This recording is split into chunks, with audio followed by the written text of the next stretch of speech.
Boomer.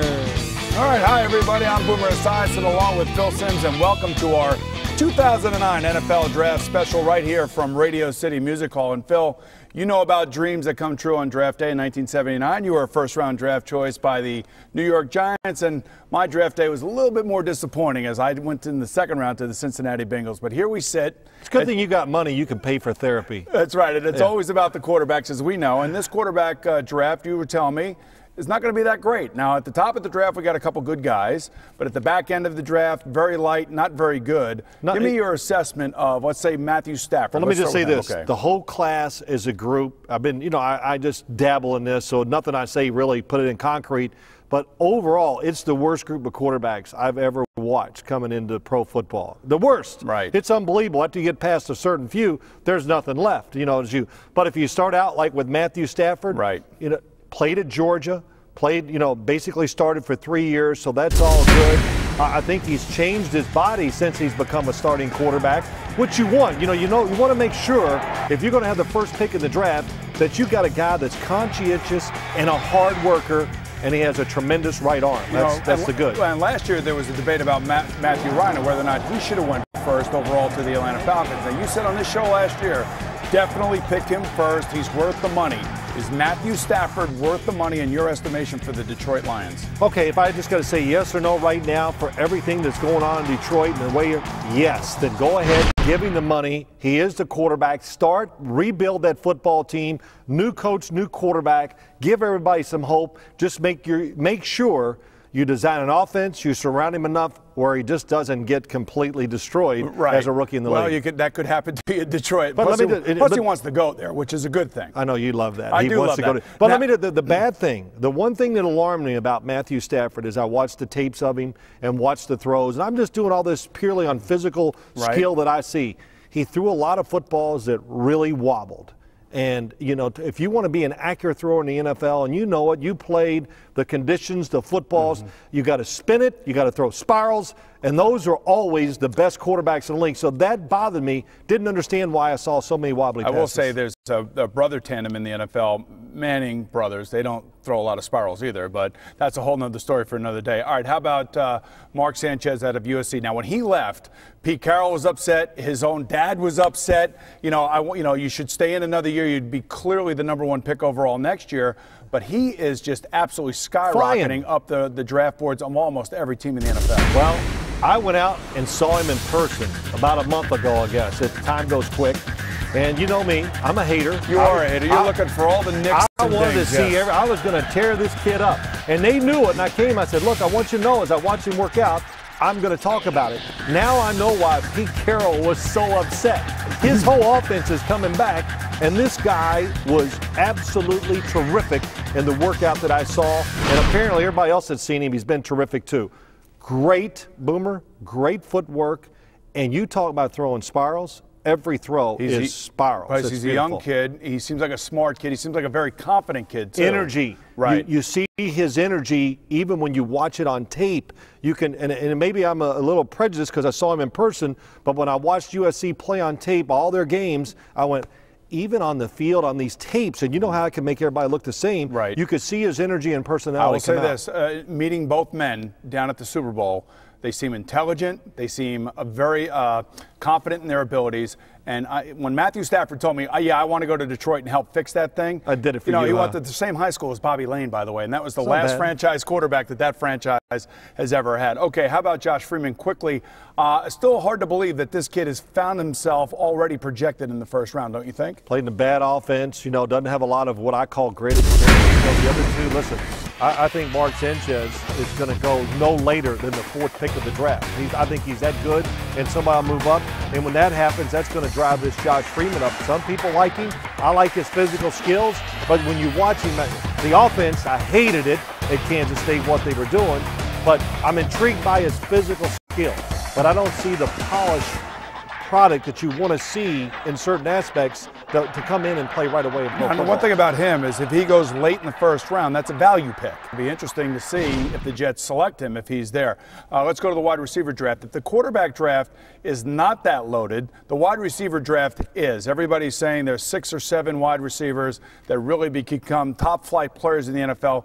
In the history of the NFL, the first-round pick overall, or the first picks, don't usually do well. It usually takes a wide receiver a year or two to get themselves yeah, it's hard, right? Because they got to play against defensive backs that can actually cover and they don't stand back there 15 yards. Well, the number one, I think the consensus number one wide receiver in this draft right now is Michael Crabtree.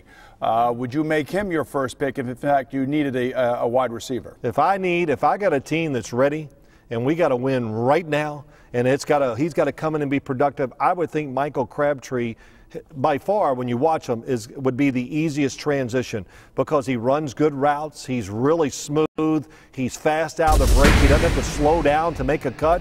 And Boomer, if it's close, he can snatch it. And, you know, that's... See, but I worry about kids coming out of college that play in a wide-open offense like this. I mean, this is that spread offense that you see in college. He had the best quarterback in college in terms of numbers. Numbers, yeah. What is that? How does that translate to the NFL game? Well, I'll just say this. Against Texas and Oklahoma, when he was bumped and run by, you know, potential future pro football players, he tore them up. Right. He went by them. He went around them. I don't think his straight-ahead speed is nothing like some of these other wide receivers, but he's just fluid. And, you know, he was meant to run down the field and catch a football. I know you got Macklin in there. You got Darius Hayward-Bay, who's the fastest wide receiver at 4.3 out of Maryland. He's got the look, yeah. And then, of course, you got Hakeem Nicks coming out of North Carolina. Not as high on him as everybody else is. But he's a big, strong kid. Though. Yeah, I mean, he could be a guy that I would think that a receiver-starved team like the Jets or the Giants, especially later on in the first round or maybe in the second round, might be able to get a steal, right? Yeah, that's right. You know, there's other good ones. You know, Rutgers got a good wide receiver down. And that's Kenny Britt, right? He's a local product, and his stock seems to be rising on the draft boards as well. You know, he catches the ball. He's big, plays really big. It's like I said to somebody. I said he's like Terrell Owens, except he's been in the weight room longer. You know, and plus he's got a personality, a big personality. And he can hand catch it, and he separates himself. And when you watch Rutgers, even when defensive backs tried to be aggressive with him, they had no chance at the college level. So because he's physically, I think, so big, and I got to see him in person too a few times, which sells it. He can get away from bump and run coverage, which is a tough thing. Right. In pro football. I know that the offense, I think in the top 10, it's going to be a little heavy offense in this draft. But defensively, there are some good linebackers. We know Aaron Curry from Wake Forest will probably be the first linebacker off the board. But there are 3 linebackers, 3, count them, all from USC and a local product, Brian Cushing. Take a look at this. Because you don't find 3 better linebackers than these 3 of the Trojans.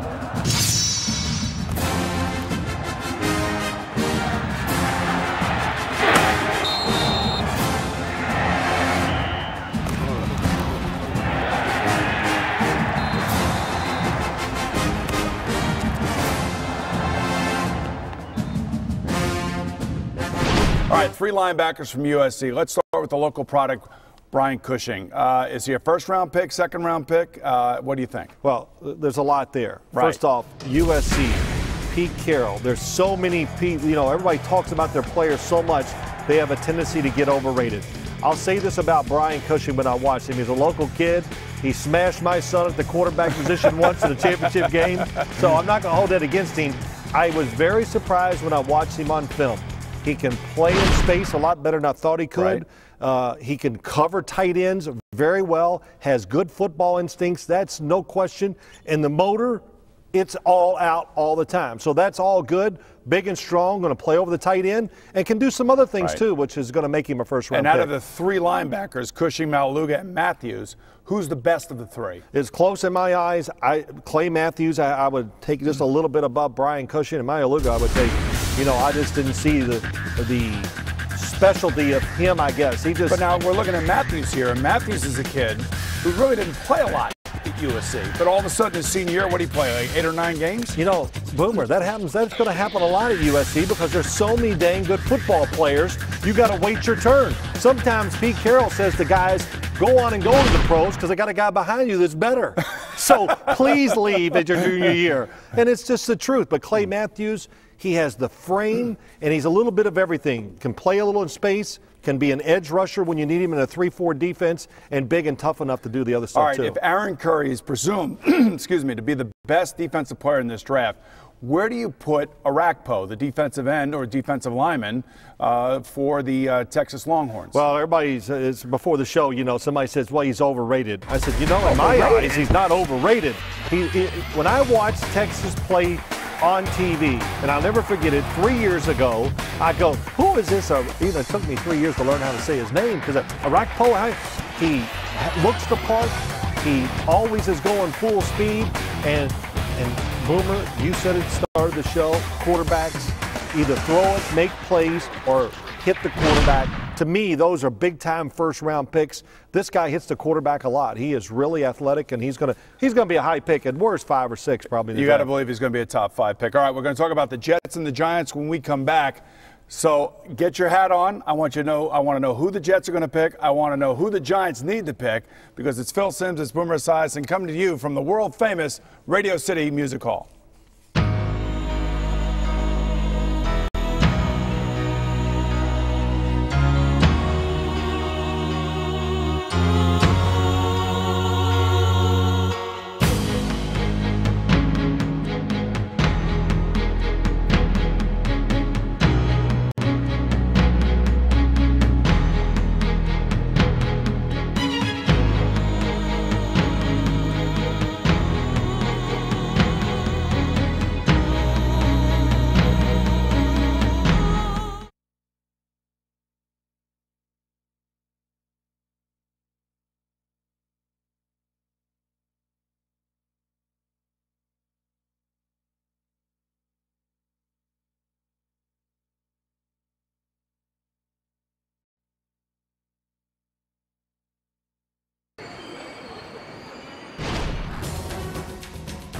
It's on.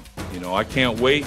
We've got, again, we're bringing in as good a coaching staff as we can find, and we're going to try to do the same thing with our players.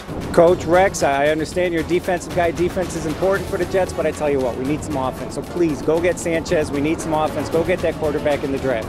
This could be very expensive to Plexico Bears. Touchdown! Plexico, look over there. Word to your fans, Plexico. I've got something for Jerry Reese. We need a #1 guy that can replace Plexico. Will you replace him, please? What do you think, guys? Yeah! Everybody wants a big target. Everybody covers a big receiver that has a big presence out there, but it's not always reality to do that. And if we can't do it, there's other ways to win.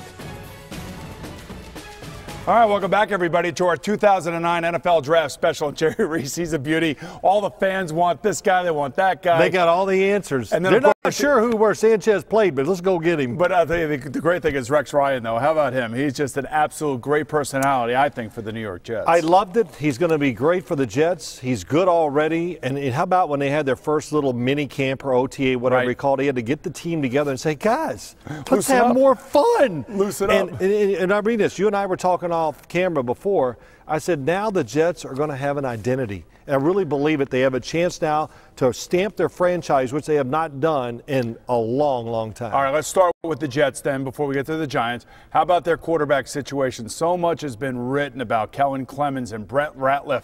Are these the guys? Were they in the deal for Cutler? I mean, give me your sense of whether or not you think that Kellen Clemens can lead this team to the playoffs. Well, they probably were in a deal for Cutler. It just wasn't going to work out for a lot of reasons. Why would the Denver Broncos want to trade him to the AFC as somebody they might have to play? So you don't want to do that. And, I'll just say this. I look at the Jets. You got Rex Ryan. I think they realize there's, like we heard Jerry Reese say, there's a lot of ways to win. And I'll be surprised if they try to make a move to get a quarterback in the draft. I think they will go into the year to this, and Kellen Clemens will be their quarterback. They draft him in the second round. He's been there. He's had experience. Now it's time to take that experience and that talent and meld it together and make it work on the field. And I think he can do that with a new coaching staff, especially a defensive guy like Rex Ryan. And a couple years ago when he played, it's really hard to determine how good he was because the offensive line wasn't very good. They weren't running the ball very well. But even Rex Ryan said that he saw him up close and personal in that game against the Baltimore Ravens and said, hey, this kid has got some skills. Probably his best game. And I try to read between the lines, which it's hard to do. But I think he was genuinely impressed with Kellen Clemens during their little mini camp, like, hey, this guy can make some big throws. And again, he was around Chad Pennington all those years. He saw, Brett Favre up person. He knows how to be a pro. It's time. I think he can do it. And look, and I don't know if the Jets you don't want to put all the focus on the quarterback. Can we get away from that a little? Well, they've refortified. Well, they've refortified their entire defense. You know it, and I know it. They need wide receivers. I mean, you can't feel that going into this season with this group of wide receivers that anybody's worried about covering them. So they need a big-time wide receiver, don't they? They weren't worried last year. I did some Jet games. I never had anybody on the other opposing team said, "Hey, we're worried about this and that." They never said that. All they kept saying, just don't let Brett Favre do this and that. That's all we ever heard. Right. And the Jets, there's going to be, and we talked about it, there are a lot of good receivers who can be the so-called franchise wide receiver, the number one, whatever you want to say. And the Jets will have, I think there'll be multiple guys there. They can make that pick there later in the first round, maybe even the second round. Let's go to the Giants now. They have 10 picks overall, 5 in the top 100. 29th is their first pick. Unbelievable. I mean, you know, Jerry Reese he's had the Midas touch when it comes to this draft. He's gotten lucky late in rounds. Ahmad Bradshaw, I think of. Kevin Boss, I think of. There are a number of guys that you look at and you say, wow, they've really become pretty good players. And they're free agent pickups, Boomer. I mean, this defense is going to be the best in the league. And I'm not a homer. You know, I'm just not that way about the Giants. Not at all. But in my eyes, the Giants are the best team on paper now. And when that season starts and we're going to get all the questions, who's your Super Bowl favorite? The Giants. Now, do you think the Giants are going to make a trade for Braylon Edwards or Anquan Bolden? I believe they will make the trade for Braylon Edwards. I think it's going to happen. Yeah, I do. You know, anytime you read all this stuff in the paper, you go, well, there's no way it's going to happen. But I actually believe this one will. And it just makes too much sense. The Giants have too many draft picks. It's unbelievable to say, isn't it? They have too many draft picks. And what they do, the way they like to run the ball, and the way they design their pass game, it almost says you've got to have that wide receiver, because that's how they built their passing game around the running game. They did it with Burris and Braylon Edwards. I don't know if he's Plexico Burris, but he's close to it in terms of size and strength. And he is. And we saw him on a Monday night against the Giants last year just absolutely tear them up. The year he came out in the draft, I thought he was the best player in the draft. And you think that Eric Mangini is going to trade Braylon Edwards after trading Kellen Winslow? I do. You do? I do. You know, Eric Mangini, I just see the way he builds his team. I don't think he's worried about that part of it yet. He's just going to keep getting big guys and see if he can do it the way he wants to do it. Well, all I know is that Eli Manning, just like every other quarterback, needs as much help as he can get. And if he can get Braylon Edwards, good for him and good for Jerry Reese. They keep getting richer. That's exactly right. We'll talk about the NFL when we come back right here from the world's most famous music hall. That's Radio City Music Hall. Boomer and Phil, stay with us.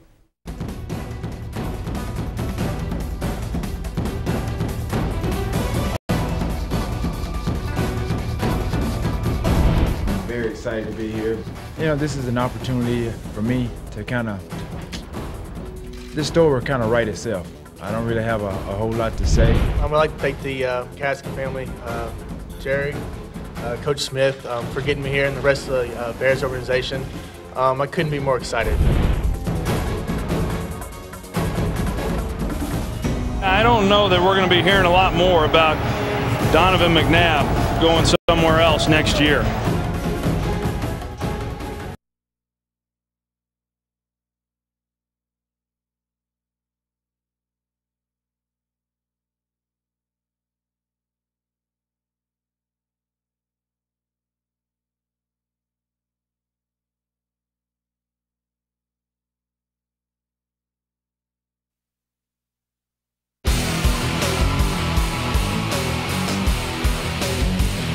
Time to be great. Who dare? I'm daring to be great right now. Then gets the snap. He scrambles around. Throws to the back of the end zone, and it is Santonio with a touchdown. Santonio home. Unbelievable. Incredible. And the Pittsburgh Steelers become the first franchise in history to win 6 Super Bowls. You know, man, it was unbelievable. The Super Bowl between the Cardinals and the Steelers finally added up to what was a great Super Bowl, much like last year between the Giants and the Patriots as well. Let's go around the NFL with Phil Simms a little bit. Jay Cutler, you know, who would have thought that one of the franchise quarterbacks of this era would have been traded before the draft? Good move, bad move, first from the Bears' perspective. Good for the Bears. Now the Bears can't use the alibi, which I think they secretly have. We don't have the quarterback. Now the pressure goes on the coaching staff, and it is on them. Either he produces and they show that flair or show that offensive explosion, or they'll get a new head coach and new coordinators. But I think receivers will get better with him there because the pressure's on. They'll let him throw the ball, and it's, I think it's a great move for the Chicago Bears. For the Denver Broncos. Well, they only get away with it, well, for a lot of reasons, but they get away with it because they got a new coach, and this coach has been with an organization that's made it work with other quarterbacks. So it didn't seem to be the outcry that I thought it would be in Denver. But once the game starts, that's when we'll know. I have a feeling it's going to be a disaster. Okay, how about Terrell Owens? Of all places that Terrell Owens can go, he goes from probably the most high-profile franchise to the least profile franchise in the Buffalo Bills. How's that going to work out? What's that tell us? What's it say? It tells you nobody else wants him. Nobody wanted him because that wouldn't have been his first place. Right. But it's funny. At first I went, wow, what is Buffalo doing? Then I thought about it. It gave them great buzz. They're going to get more attention in training camp and preseason, and probably got games on national TV when the schedule came out because he was there. Right. So that helps them, and they're always about selling tickets. And and quite honestly, Buffalo needs a little pizzazz on their football team. Maybe he'll give it to them. Yeah, maybe he will, but I can't wait until November comes rolling around and it's 20 degrees and he's unhappy. It's going to be unbelievable. 2 quick rule changes I want to go over with you. I know you're big on this. No more wedge on the kickoff. Big deal? Yes, no? Oh, I think it's a great idea. I actually sat in the booth many games, and literally if you listen to the telecast, I would go, ooh, because the guys hitting the wedge and some of the hits, they're just out of control. So they stopped that. So I think it's a great rule change. Well, maybe that helps the kickoff team. I don't know. How about the fact that you cannot tackle a quarterback when you are on the ground? So essentially what happened to Tom Brady at the beginning of last year in the first game against Kansas City Chiefs shouldn't technically happen because of this new rule. Yeah. So you have to get up off the ground to go actually tackle the quarterback. Yeah. Why didn't they have that when we played? I don't know, because they didn't care about quarterbacks back then as much as they do now. But it's a great rule. Come on, Phil. We got families ourselves, man. They love us. I love you too, man. All right, man. Good Thanks job. for joining me once again. Thank you for joining us. Now stay with us. I'll be back right after this with one final thought.